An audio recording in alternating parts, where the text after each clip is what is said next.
Hello, ಎಲ್ರಿಗೂ ನಮಸ್ಕಾರ. ಸುವಿಶ್ರೀ ಚಾನಲ್ಗೆ ಸ್ವಾಗತ. ಈಗ ಸಮ್ಮರ್ ಆಗಿರೋದ್ರಿಂದ ಕೇವಲ 4 ಇಂಗ್ರೀಡಿಯೆಂಟ್ನ ಬಳಸಿ ಯಾವ ರೀತಿ ಸುಲಭವಾಗಿ ಮನೆಯಲ್ಲೇ ಐಸ್ ಕ್ರೀಮ್ ಮಾಡೋದು ಅಂತ ತೋರಿಸ್ಕೊಡ್ತಾ ಇದ್ದೇನೆ. ಈಗ ನಾವು ಫಸ್ಟು 3 ಲೋಟ ಹಾಲನ್ನು ಬಿಸಿ ಮಾಡ್ಕೊಳ್ತಾ ಇದ್ದೀವಿ. ಹಾಲು ಸ್ವಲ್ಪ ಗಟ್ಟಿಯಾಗಿದ್ದರೆ ಒಳ್ಳೆಯದು. ಇದಕ್ಕೆ ನಾವು 10 ಟೇಬಲ್ ಸ್ಪೂನ್ ಸಕ್ಕರೆನ ಆ್ಯಡ್ ಮಾಡ್ಕೊಳ್ತಾ ಇದ್ದೀನಿ. ನಿಮಗೆ ಸ್ವೀಟ್ ಜಾಸ್ತಿ ಬೇಕು ಅಂದರೆ ಇನ್ನೊಂದು ಸ್ವಲ್ಪ ಸಕ್ಕರೆನ ಆ್ಯಡ್ ಮಾಡ್ಕೊಳ್ಳಿ.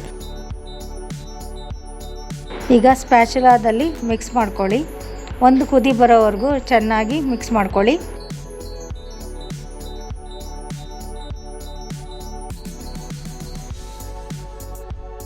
ನೋಡಿ, ಈಗ ಕುದಿ ಬರ್ತಾ ಇದೆ. ಇದಕ್ಕೆ 2 ಟೇಬಲ್ ಸ್ಪೂನ್ ಮಿಲ್ಕ್ ಪೌಡರ್ನ ಹಾಕ್ಕೊಳ್ತಾ ಇದ್ದೀನಿ. ನೋಡಿ, ಗಂಟು ಇಲ್ಲದೆ ಇರೋ ರೀತಿ ಚೆನ್ನಾಗಿ ಮಿಕ್ಸ್ ಮಾಡ್ಕೋಬೇಕು.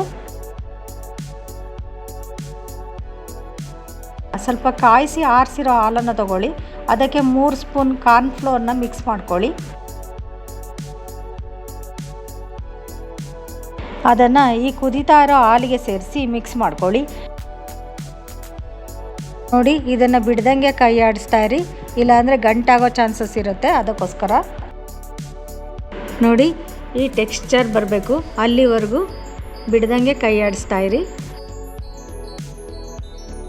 ಈಗ ಈ ಮಿಶ್ರಣನ ಸ್ವಲ್ಪ ಆರೋದಕ್ಕೆ ಬಿಡಿ.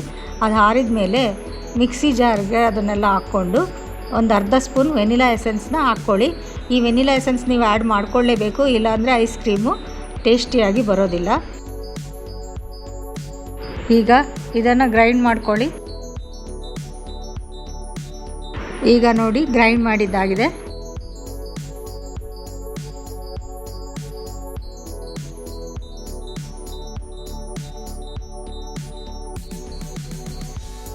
ಈಗ ಇದನ್ನು ಒಂದು ಕಂಟೈನರ್ಗೆ ಹಾಕ್ಕೊಳ್ತಾ ಇದ್ದೀನಿ. ಇದನ್ನು ನಾವು ಸುಮಾರು 9 ಗಂಟೆಗಳ ಕಾಲ ಫ್ರೀಝರ್ನಲ್ಲಿ ಇಡ್ತಾ ಇದ್ದೀವಿ. ಇದನ್ನು ರಾತ್ರಿ ಇಟ್ಟಿರೋದ್ರಿಂದ ಬೆಳಗ್ಗೆ ಯಾವ ರೀತಿ ಆಗಿದೆ ಅಂತ ನೋಡೋಣ ಬನ್ನಿ.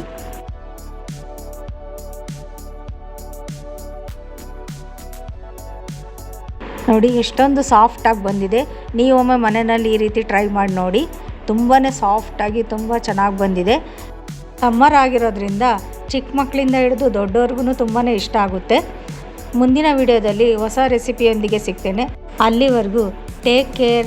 Thank you. Bye bye.